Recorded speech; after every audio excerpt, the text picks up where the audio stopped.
Bienvenue à cette première masterclass d'Adentist, la toute nouvelle marque de formation, d'information et d'événements du dentaire. Sur cette masterclass, on va recevoir 3 invités extraordinaires pour un thème qui ne l'est pas moins. Ce thème, ça va être expérience patient, réputation et communication. Comment un cabinet dentaire peut-il se démarquer dans un cadre éthique? Et pour ça, je vais vous demander, sous vos applaudissements dans la salle, et vous aussi chez vous, parce que c'est bien quand même, d'accueillir Camille Chapon, s'il vous plaît. Camille, de nous rejoindre, assistante dentaire et créatrice de contenu.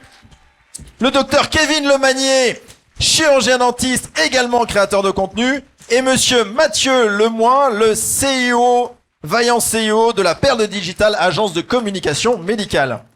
Bonjour à vous trois, bonsoir à vous trois. Bonsoir. Plaisir de vous recevoir sur cette première masterclass. Alors, avant toute chose, je vais vous demander de vous présenter pour qu'on sache qui on a devant nous. Camille, c'est à toi. Eh bien, enchantée, je m'appelle Camille Chapon, je suis assistante dentaire depuis 9 ans. Je suis également formatrice pour l'Académie d'art dentaire à Bordeaux et formatrice aussi pour mes réseaux. Il y a des élèves qui sont là. Et je suis également créatrice de contenu santé où je partage mon métier et ma passion pour tout simplement les dents et mon métier d'assistante dentaire. Et je suis ravie d'être là. Tu les partages sur quelle plateforme ? Je les partage sur Instagram et sur TikTok sous le pseudonyme de CamSmile. Donc on peut te retrouver, CamSmile sur TikTok, avec une petite communauté de plus de 80 000 personnes qui te suivent quand même, c'est pas anodin. Exactement. Donc ça, on va le voir, ça amène beaucoup de responsabilités dans ce que tu apportes, dans le contenu que tu apportes. Écoute, on est ravis de t'avoir ce soir et tu te déplaces jamais sans tes étudiants. Si les étudiants peuvent applaudir. Ah voilà, ils sont nombreux. Il y en a quand même. Voilà, ils font beaucoup de bruit, c'est bien. Merci. Ils sont pas tous là, mais ravis qu'ils soient là quand même. Merci Camille. Kevin, présente-toi. Eh bien bonsoir, moi c'est le docteur Kevin Lemagnier, chirurgien dentiste depuis déjà 5 ans et je suis dans votre belle ville de Bordeaux depuis janvier au cabinet du docteur Leray, au cabinet du Grand Théâtre, que je remercie d'ailleurs. Voilà, j'exerce l'omnipratique avec une orientation particulière pour la parodontologie, c'est vraiment ma passion et c'est un petit peu l'extension de ma prévention sur les réseaux sociaux. C'est ça que je fais aussi sur mon temps libre, c'est les réseaux sociaux, à la fois sur TikTok et Instagram notamment. Et on a une belle communauté et où je partage de la vulgarisation de notre beau métier et de la prévention. Voilà. Tu fais le même contenu sur TikTok et sur Instagram ou tu différencies en fonction des plateformes ? Je différencie un petit peu. Sur Instagram, c'est plus une vitrine où je partage aussi des avant-après, surtout en paro. Mais toujours en parodontologie beaucoup parce que c'est aussi la prévention et c'est vraiment mon but. Et sur TikTok, c'est plus des vidéos, forcément, voilà, de vulgarisation et de prévention. Le nombre de personnes qui vous suivent l'un et l'autre sur vos communautés respectives, Instagram et TikTok, parce que là vous avez parlé de ces deux-là, donc j'imagine qu'en ce qui vous concerne, il n'y a que ces deux-là. Elle a la même valeur en termes de nombre, c'est-à-dire est-ce qu'il est aussi facile d'être visible sur TikTok que sur Instagram, TikTok, parce que par exemple sur Instagram, tu es suivi par plus de 200 000 personnes, ce qui est énorme sur Instagram. 120 000, 120 000 personnes, ouais, alors ça, 128. parce que ça va être diffusé dans 3 semaines, et donc dans 3 semaines, ça sera 200 000, c'est pour ça. Et sur TikTok 1,2 million, mais après j'ai commencé sur TikTok aussi. D'accord. Et c'était un contenu assez viral, et sur Instagram, je pense que j'ai une communauté plus de dentistes, d'étudiants dentaires et dans le médical, peut-être un peu plus âgés, même si je pense que j'ai un contenu qui plaît à un public qui est plutôt vers les 30 ans, quoi, voilà. Donc on va en parler justement avec cette expérience puisqu'on parle vraiment du patient et le patient, c'est tout le monde. Le secteur dentaire est l'un des seuls secteurs qui touche 100% des gens. Tout le monde ne va pas chez le coiffeur, même si parfois il devrait. Tout le monde ne porte pas des lunettes, mais tout le monde va chez le dentiste, donc ça concerne tout le monde. Mathieu, tu es le patron de la Perle Digital. Qu'est-ce que la Perle Digital ? Alors, bonsoir à tous. Donc effectivement, la Perle Digital est une agence de communication exclusivement en santé et médicale. Et depuis quelques mois, on a lancé une diversification majeure qui est une agence de talent. Donc c'est-à-dire qu'aujourd'hui, je suis agent de créateur de contenu en santé et en médical. Et CamSmile et Dr Kevin font partie en exclusivité de l'agence, donc j'ai la chance de les avoir au quotidien, quasiment tous les jours. Et aujourd'hui, c'est une agence qui représente 30 talents, qu'ils soient médicaux ou professionnels de santé. Donc on a la chance d'avoir CamSmile, qui est la seule assistante dentaire. Il en faut d'autres. Il en faut d'autres. Et il en faut d'autres, attends. c'est important. Et puis forcément, comme je le disais, Kevin, qui qui est un vrai passionné de son métier. Tu as additionné le nombre, la communauté globale qui constitue l'ensemble de tes talents ou pas? Alors si on parle en termes d'abonnés, on est près de 10 millions d'abonnés. Si on parle d'impression, c'est-à-dire de portée, on est à plus d'1 milliard. Et si on parle d'interaction, on est quasiment à 2 milliards. C'est quoi la différence sur 10 millions, 1 milliard? 10 millions, 1 milliard. Alors, 10 millions, c'est le nombre d'abonnés, donc de personnes physiques qui les suivent. Et le nombre d'impressions, c'est le nombre de fois où une publication est vue. Typiquement, un abonné peut voir 2 fois une publication, ce qui correspond à une personne, 2 impressions. Et des personnes qui ne sont pas abonnées peuvent tomber sur la publication. Absolument. Et donc c'est là où l'impression joue son rôle aussi. Absolument. C'est que par le nombre d'abonnés, il y a une multiplication, tu me dis si je me trompe, du nombre de vues derrière. Ouais, c'est exactement ça, t'as raison. C'est Ok, ça. super. Bah, je suis pas trop mauvais alors ça va. Non, t'es bien, Ah, t'es bah, bien. magnifique. Alors ma première question, elle sera pour toi, Camille. Qu'est-ce qui t'a poussé au-delà de ton métier de santé, assistant dentaire, motivé, impliqué? Qu'est-ce qui t'a poussé à créer du contenu? Alors, pour ma part, c'est une amie qui m'a dit que j'avais l'air extrêmement passionnée en parlant de mon métier, en parlant des dents, et d'amener quand même le sourire dans la vie des gens. C'est quand même une belle chose dans notre profession. Et elle m'a conseillé de faire une vidéo, 2 vidéos, 3 vidéos. Et la 7e a buzzé, elle a fait plus d'1,7 million de vues.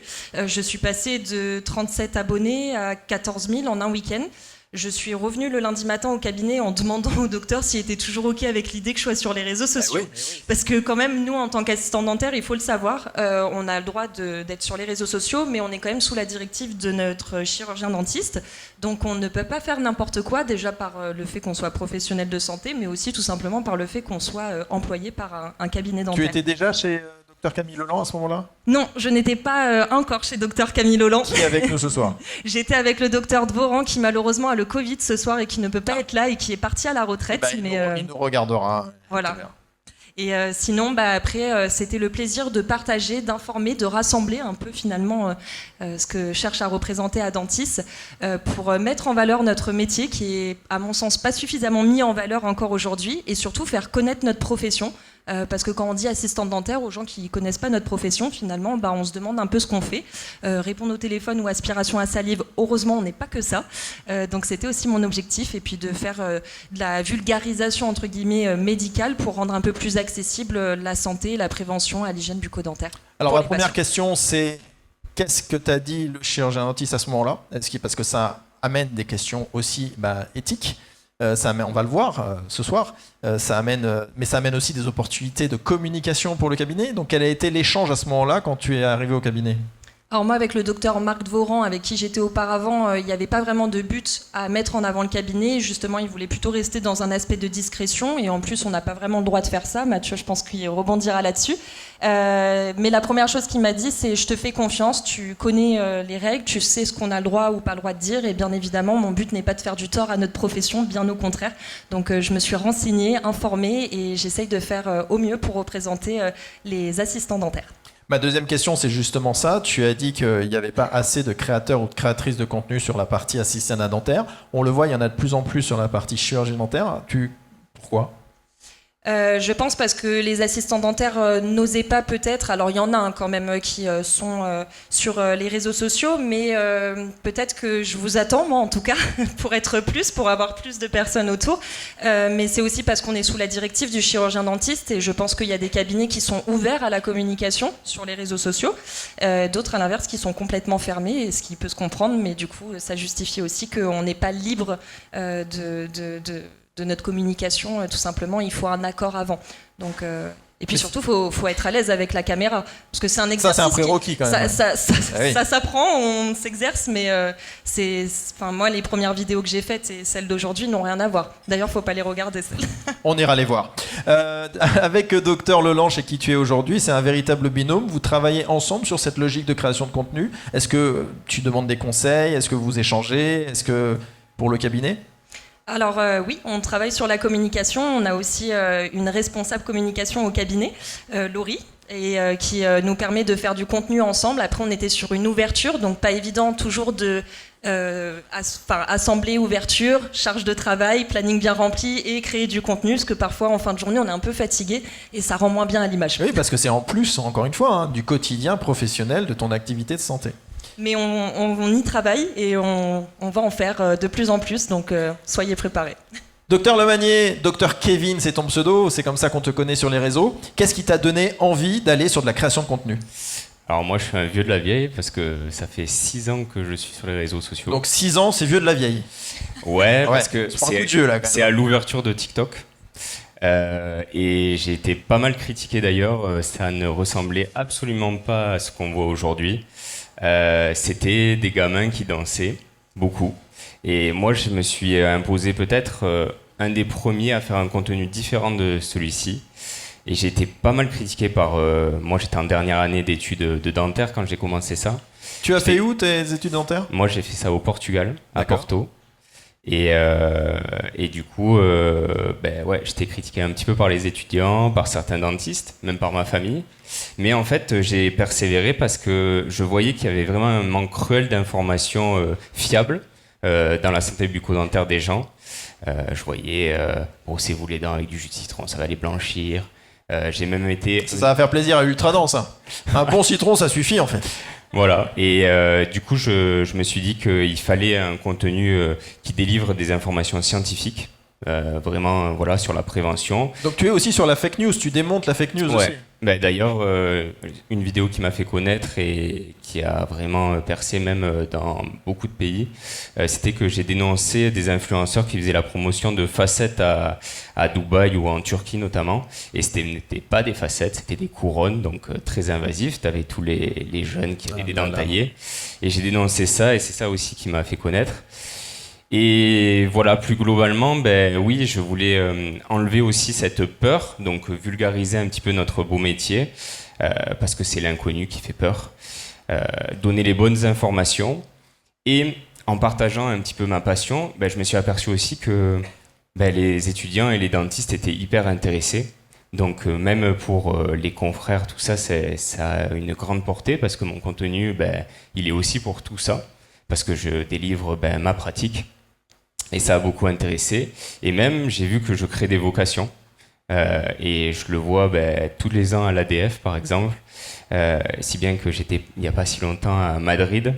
Et il y a un monsieur d'une 60aine d'années qui est venu à ma table au restaurant, le Chambao, je vous conseille d'ailleurs, qui est venu me demander s'il pouvait me serrer la main, parce qu'il y avait ces 2 filles derrière qui avaient choisi cette vocation grâce à mes vidéos. C'est pas vrai. Donc j'ai vu que j'avais une vraie portée et j'étais très étonné de ça. Et plus largement, je dirais que être sur les réseaux sociaux, c'est participer à augmenter cette mission de santé publique de mon métier de chirurgien dentiste, prévenir plutôt que guérir.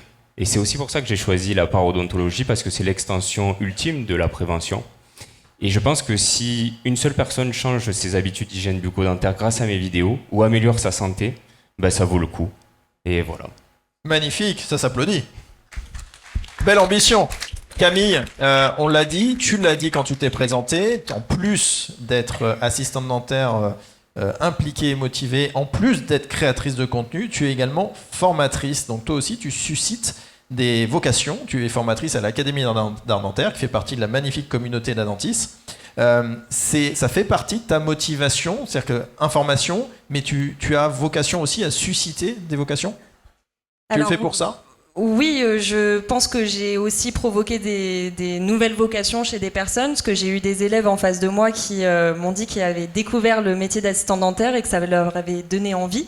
Donc j'ai eu des élèves qui étaient étonnés de tomber sur moi en tant que formatrice, et ça me touche parce que, comme a si bien dit Kevin, il suffit qu'on arrive à toucher une personne, que ça soit les patients au niveau de la prévention bucco-dentaire, ou même une personne qui change de métier et qui arrive à être pleinement heureux et épanoui. C'est hyper gratifiant. C'est hyper gratifiant et c'est aussi, encore une fois, l'envie de transmettre, de partager. On fait un métier auprès de l'humain, donc on se doit aussi de continuer à évoluer, de chercher à toujours mieux faire et de pouvoir partager ça, de transmettre. Enfin, c'est vraiment hyper enrichissant et je suis fière de pouvoir participer à mon niveau à mettre ma petite pierre à l'édifice. Magnifique. On l'applaudit également. Beaucoup de motivation, c'est superbe. Mathieu, toi, avec ton œil de communicant au sein de l'agence Perle Digital, tu as vu cette évolution sur ces 3, 4, 5 dernières années de ces professionnels de santé qui sont éminemment dans la relation par définition, puisque au quotidien, ils ne font qu'être face à l'humain, et que de ça arrive de plus en plus une nouvelle génération qui a la volonté de sortir du cabinet, qu'il soit AD ou PRAT, pour aller communiquer plus largement. C'est quelque chose que tu as constaté, cette évolution ? Il y a eu un vrai virage qui s'est effectué sur les 3-4 dernières années, une vraie accélération depuis le mois de janvier 2025, sachant que dernièrement, le Conseil national de l'ordre des médecins a développé, en partenariat avec Nawel Adouiri, qui est dans la recherche, qui est aussi sur les réseaux sociaux, une charte pour les créateurs de contenu que doivent respecter à la lettre Camille et Kevin. Donc nous, en tant qu'agence, on est là pour encadrer tout ça. On n'est pas uniquement sur de la collaboration rémunérée, on est vraiment aussi sur la partie réglementaire. Donc pour répondre à ta question, oui, on a vu une accélération, que ça soit au niveau de la visibilité de médecins, chirurgiens ou professionnels de santé, et aussi des marques. Il faut le dire, c'est qu'il y a une volonté de développer une communication, que ça soit du professionnel de santé au patient, mais les marques aussi ont un rôle à jouer dans cet écosystème, parce que sans les marques, les médecins ne pourraient pas travailler. Et sans les médecins, les patients ne pourraient pas être soignés. Alors on va voir après sur une autre partie, la partie contraintes réglementaires et les dérives aussi potentielles, mais je voudrais vraiment faire un focus pour l'instant sur les opportunités. Quel est l'intérêt, on l'imagine, mais vous entendre dessus, pour un cabinet ? Est-ce qu'aujourd'hui, un cabinet dentaire doit impérativement communiquer par l'intermédiaire des réseaux sociaux, oui ou non ? Et s'il le fait, comment il peut le faire ? Alors moi je pense que c'est obligatoire presque maintenant, parce qu'on est tellement tous matrixés par les réseaux sociaux et presque tous présents dessus. Et ça veut dire que tu veux dire qu'il y a une attente du patient ? C'est-à-dire que si le patient il va rechercher l'information de son chirurgien ou sa chirurgienne dentiste ? Alors pas forcément, mais par contre il y a un contexte qui va être rassurant, de voir cette qualité, de voir aussi cette communication. Malheureusement on a un métier où les patients ont peur. Ils ont peur et ils ont besoin d'être rassurés. Et moi, je le vois, j'ai ni mon nom de famille sur les réseaux sociaux, ni là où je travaille. C'est interdit d'ailleurs. Tu peux pas te dire. Il y a une grande différence. Maintenant, je pense qu'on a le droit de le dire, mais on n'a pas le droit de faire de la publicité. Alors, en fait, il y a une différence très importante entre la communication d'un cabinet, que ce soit de la part du PRAT ou de l'AD, assistant dentaire pour ceux qui nous écoutent. Il y a une différence entre le cabinet qui communique au nom d'un cabinet, comme une société à son nom, et un créateur ou créatrice de contenu qui ne communique pas sur son cabinet, mais sur de la prévention et de la pédagogie. Et sur son métier. Donc c'est très important de différencier les deux. En tout cas, voilà, moi je me considère absolument pas comme le meilleur chirurgien dentiste, et pourtant j'ai des patients de toute la France qui viennent pour me voir. Parce qu'ils t'ont vu sur les réseaux et ça les a rassurés. Qui trouvent ça, qui m'ont trouvé rassurant. Et voilà. Mais est-ce que ça t'oblige pas derrière ? C'est-à-dire, est-ce que le fait d'avoir cette responsabilité d'attirer aussi des patients ne t'impose pas peut-être un travail de formation continue plus appuyé, chez Adentis par exemple, ne t'impose pas de t'informer peut-être plus ? Est-ce que tu ressens ça ? Alors oui, je ressens, mais après ça me dérange pas parce que je suis passionné, je fais des formations tous les ans. Mais effectivement, il y a une espèce d'attente et de pression qui me dérange pas, parce que moi je suis un vrai passionné. Encore une fois, je suis pas le meilleur, mais j'espère être assez passionné pour devenir assez bon. Et voilà, et ça se passe plutôt bien, les gens sont plutôt contents normalement. Voilà. Camille, la même chose. Est-ce que le fait d'être créatrice de contenu amène quelque chose de très positif au cabinet ? Alors on pourrait poser la question à Dr Leland qui est dans la salle aussi ce soir.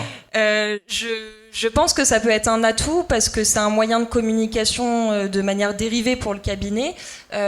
Maintenant, je suis pas là pour faire de la pub pour le cabinet. Par contre, je suis là pour montrer l'envers du décor. Déjà, la base, le binôme assistant dentaire-docteur qui est primordial. C'est de là déjà que commence aussi l'expérience patient. Je pense aussi que ça permet de montrer un cadre rassurant, d'expliquer que l'assistant dentaire est aussi là, entre autres, pour assurer le patient et faire la traduction entre le langage scientifique parfois des praticiens et ce qui est capable de comprendre un patient. Et voilà, tout simplement. Après, je ne sais pas s'il y a un atout vraiment à m'avoir dans un cabinet avec mes 84 000 abonnés, mais en tout cas, je ne pense pas que ça soit négatif. pour ceux qui aiment la communication. En fait, te concernant, je parle par rapport à Dr Kevin, te concernant, il y a deux enjeux. Il y a l'enjeu de la vulgarisation et de l'information santé en tant qu'assistante dentaire, mais il y a aussi l'enjeu de faire connaître le rôle et reconnaître le rôle de l'assistante dentaire dans la notion de binôme par rapport au chirurgien dentiste. Toi, tu joues vraiment sur les deux ?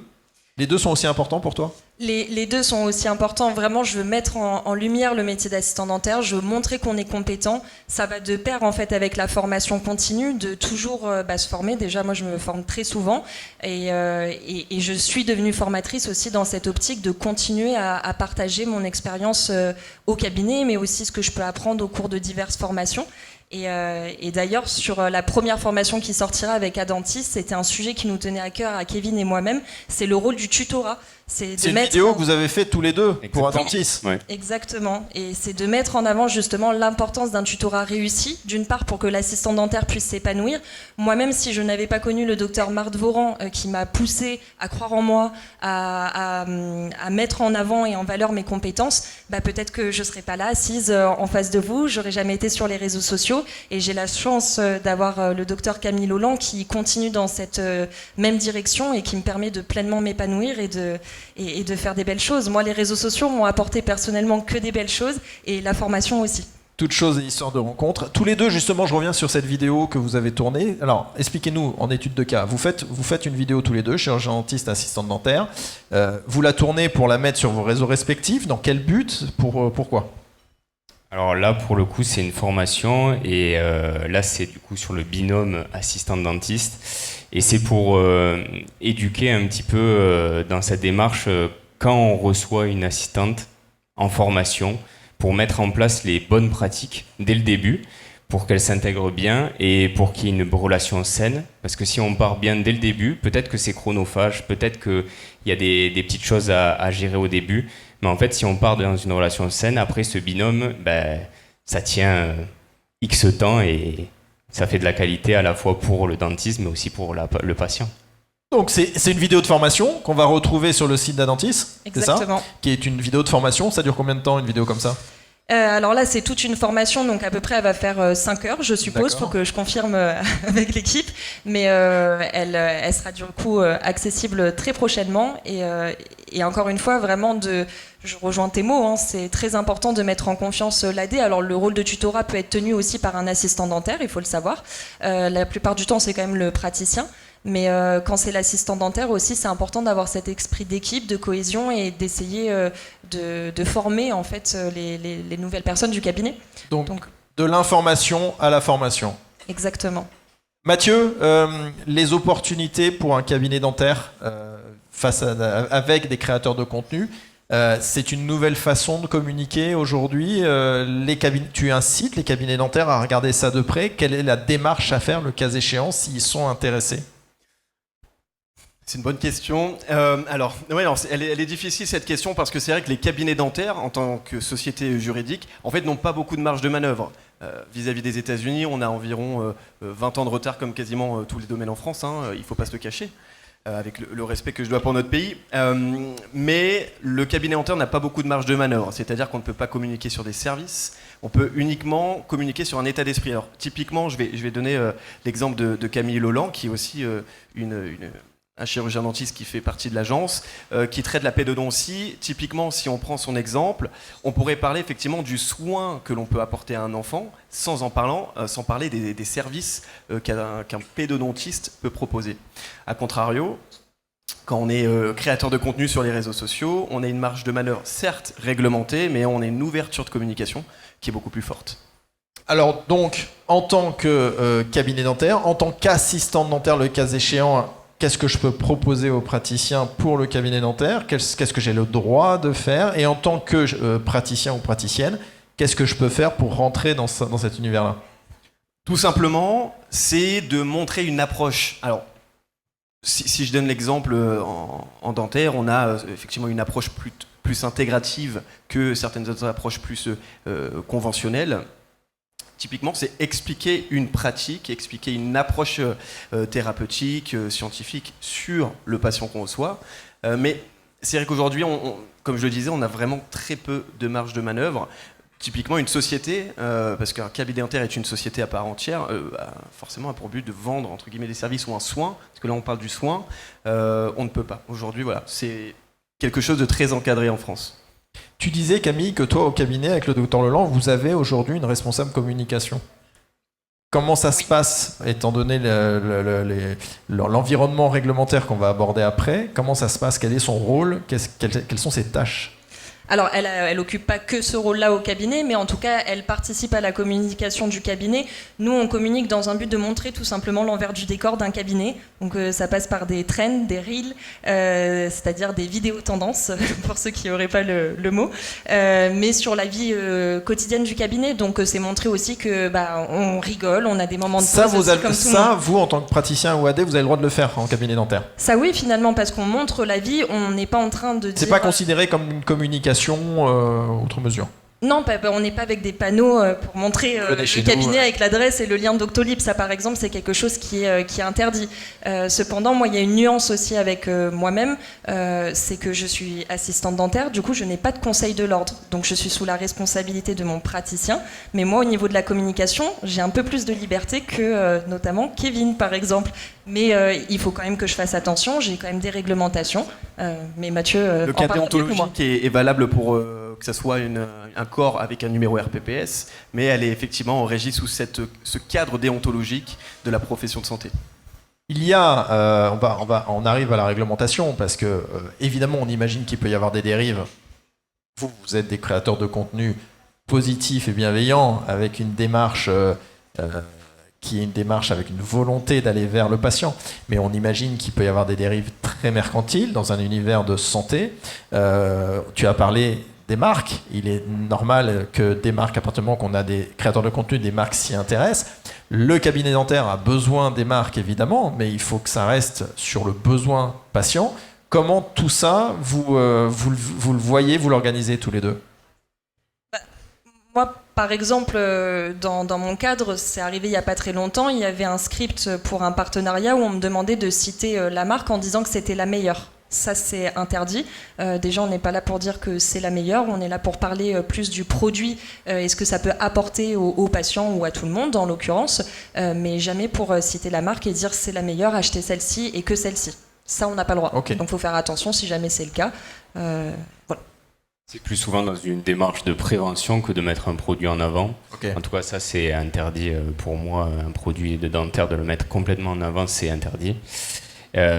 Après, voilà, moi, il faut vraiment que ça respecte une certaine qualité, que ce soit validé par le Conseil de l'Ordre.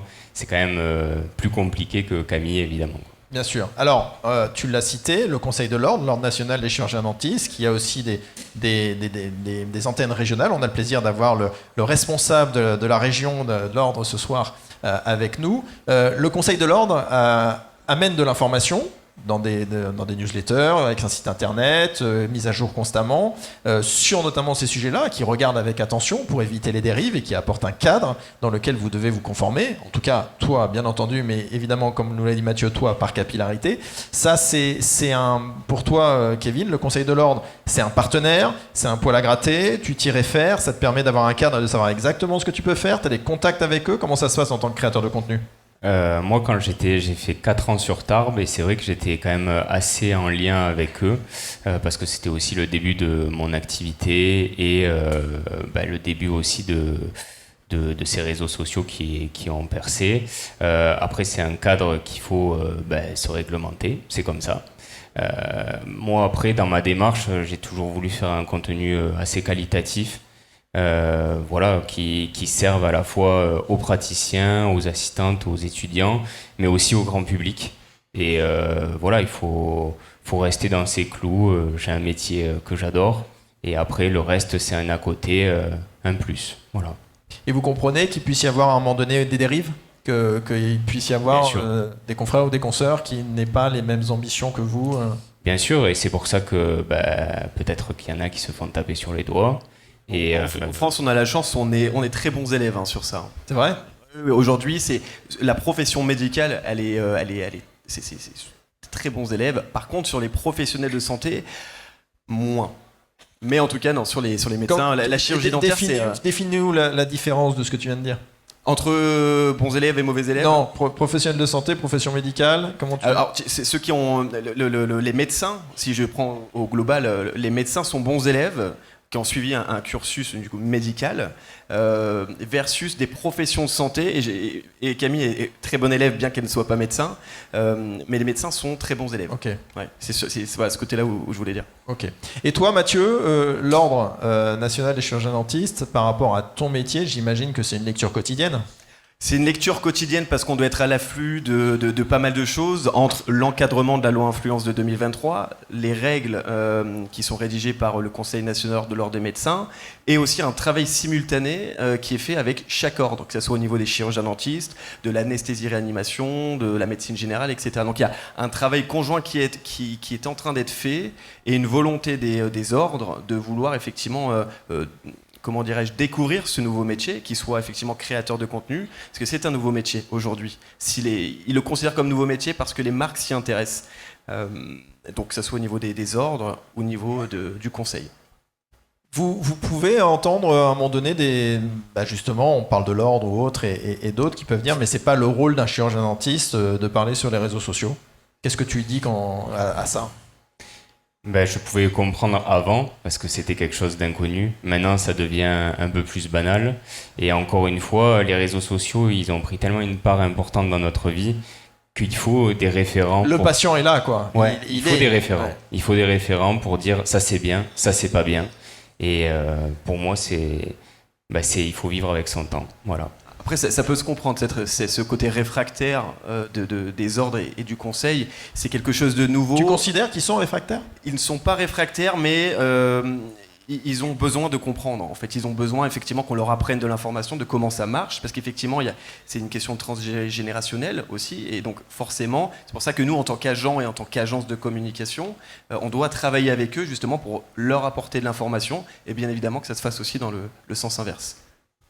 Je suis assez d'accord avec les deux je rejoins particulièrement aussi Kevin sur le fait que qui d'autre que nous pouvons parler de prévention et d'hygiène bucco-dentaire. Si c'est pas nous, ça va laisser la place à des... Alors, on faisait la notion tout à l'heure, la différence entre créateurs de contenu santé. Nous, c'est le terme qu'on utilise et ce qu'on préfère, parce qu'on ne se considère pas comme influenceur, ou influenceur, à l'inverse, ça laisse le champ des possibles à tout et n'importe quoi. Et la problématique, c'est, on l'a vu, des personnes qui font des vidéos pour se brosser les dents avec du jus de citron et du bicarbonate. Qui sont tous, sauf pour le coup, chirurgiens dentistes. Ou assistants dentaires. Et en fait, c'est très problématique parce que c'est des vidéos qui peuvent faire des millions de vues où des personnes elles vont se dire mais c'est génial, ça marche. Alors qu'il peut avoir un filtre dent blanche, il peut avoir un éclaircissement dentaire qui a été fait dans un cabinet dentaire. Mais on va quand même vendre cette solution. Et le problème, c'est qu'on peut avoir des gros dégâts et on les voit après en cabinet. Donc je pense qu'il faut qu'on arrive à marcher main dans la main avec le Conseil de l'Ordre, même si moi je ne suis pas régie par ce conseil, chirurgien dentiste, assistant dentaire, pour se mettre au niveau des lois européennes qui sont en train de passer et surtout pour qu'on se comprenne en fait mutuellement, tout simplement. Si je puis me permettre, moi j'ai toujours voulu casser ce mur entre le cabinet dentaire et le grand public. Mais il ne faut pas le faire sans raison. Et je vois beaucoup sur les réseaux sociaux, et même des dentistes, avoir un avis subjectif sur certains sujets. Et je pense que c'est pas forcément bon. Il faut vraiment se baser sur les articles scientifiques, délivrer des vraies informations scientifiques. Et ça, c'est le plus important, parce que ça fait des dégâts de voir... moi, je suis très souvent sur les réseaux sociaux et je vois beaucoup de bêtises. Et je suis souvent sollicité pour répondre à ce genre de vidéos, mais c'est impossible. Il y en a tellement.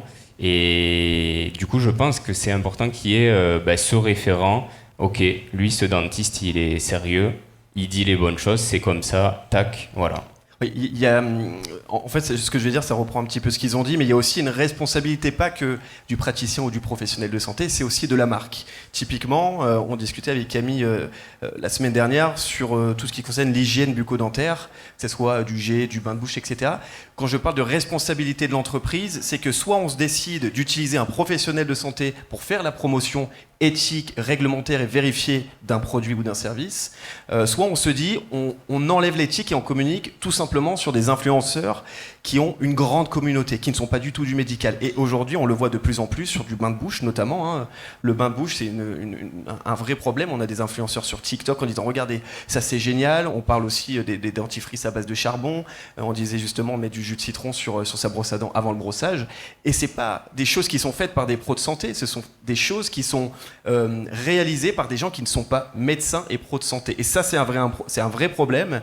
Et je pense que l'ordre devrait effectivement construire une réflexion sur comment limiter la casse à ce niveau-là, parce que derrière, c'est le pro de santé, ça va être Kevin, ça va être Camille, la deuxième Camille ici, et tous les chirurgiens dentistes de France qui vont être face à cette problématique. Et ce n'est pas causé par les influenceurs qui sont qui sont pro de santé, c'est causé par des gens qui sont juste là pour l'argent. Et ça, c'est un vrai problème. Mais il me semble, alors c'est très clair ce que tu as dit, et c'est plein de bon sens. Et il me semble que l'ordre, pour en avoir discuté notamment avec sa vice-présidente il y a 1 ou 2 ans sur le sujet, une de ses vice-présidentes, que l'ordre est très présente dessus. C'est-à-dire que l'ordre légifère énormément, propose un cadre, a conscience de cette importance-là, mais doit être le garant des dérives, qu'il n'y ait pas justement les dérives.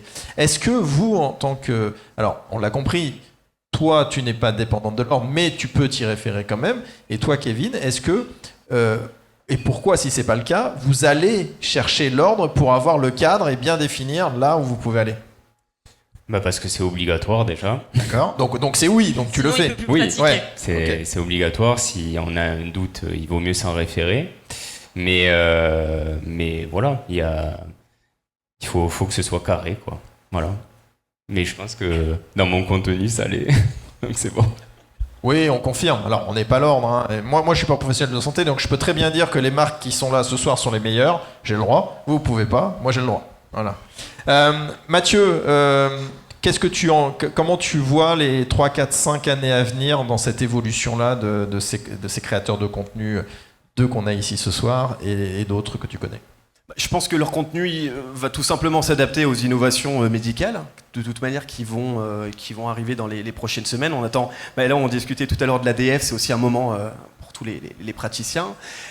Sur la partie réglementation, je suis persuadé qu'on arrivera à trouver un consensus et que les agences spécialisées, agents de talent médical, on espère forcément être consultés pour toute la partie conformité réglementation.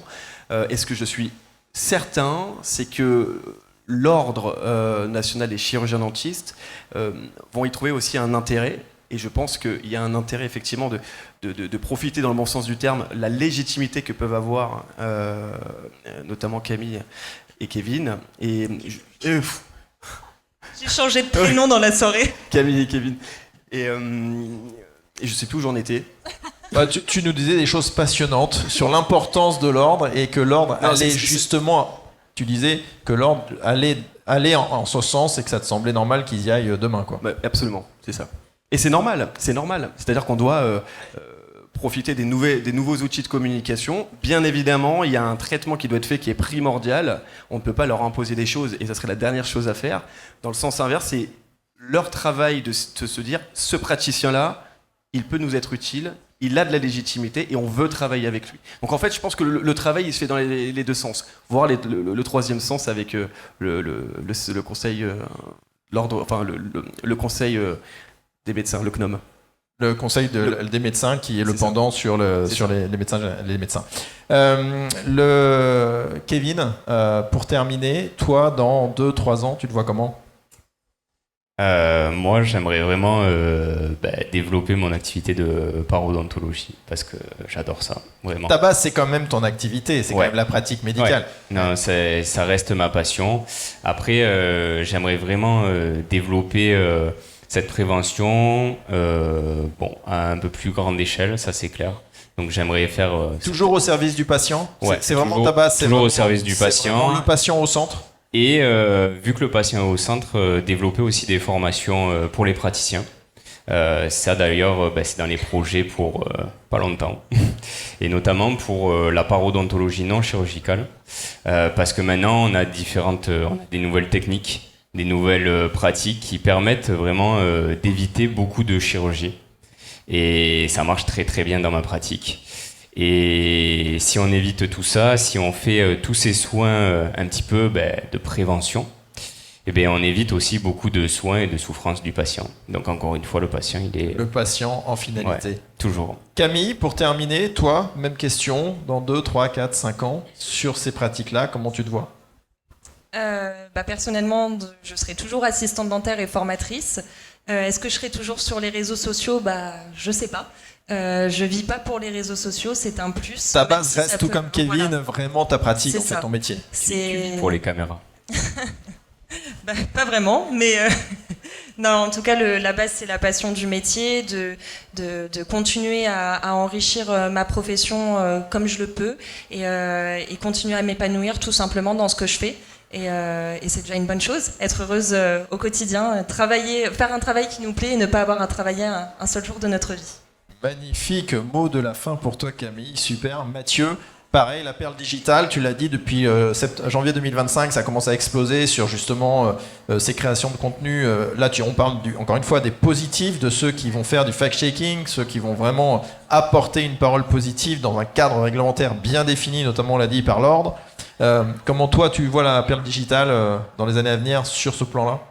Alors, je pense qu'on va être un acteur assez majeur, vu qu'on est positionné vraiment sur la partie influence médicale. Je pense qu'on a des chances et on a envie de travailler avec les institutions pour travailler ces projets de loi, en tout cas. Parce qu'il y a aussi, on parle de déontologie depuis tout à l'heure, ou du conseil, etc. Mais il y a la loi qui est au sein de notre Constitution. Et je pense qu'on va avoir une effervescence forte du nombre d'assistants dentaires, de chirurgiens dentistes, ou d'autres professions de santé qui vont vouloir se mettre sur les réseaux sociaux. Ne serait-ce que ces 3 dernières semaines, on a une 50aine de créateurs de contenu qui sont venus nous solliciter pour qu'on les accompagne. Aujourd'hui, on ne peut plus le faire par manque de temps, donc c'est déjà bien. Donc on voit qu'il y a effectivement une effervescence qui est en train d'être faite, et je pense qu'on retiendra en tout cas ceux qui étaient au démarrage. Bon, forcément, il n'y a pas que vous deux, mais bien que je suis très très heureux de les accompagner depuis plusieurs mois, mais je pense qu'on va effectivement voir une évolution très forte de l'influence en santé. Eh bien, magnifique, mais un grand merci à vous 3 d'avoir participé à cette toute première masterclass. Si vous les avez trouvés excellents, et ils l'ont promis de l'être, ils l'ont été, on peut les applaudir très fort. Merci d'avoir suivi cette masterclass, cette première masterclass d'Adentis, il y en aura plein d'autres, donc continuez à vous connecter sur adentis.fr. Merci à vous 3.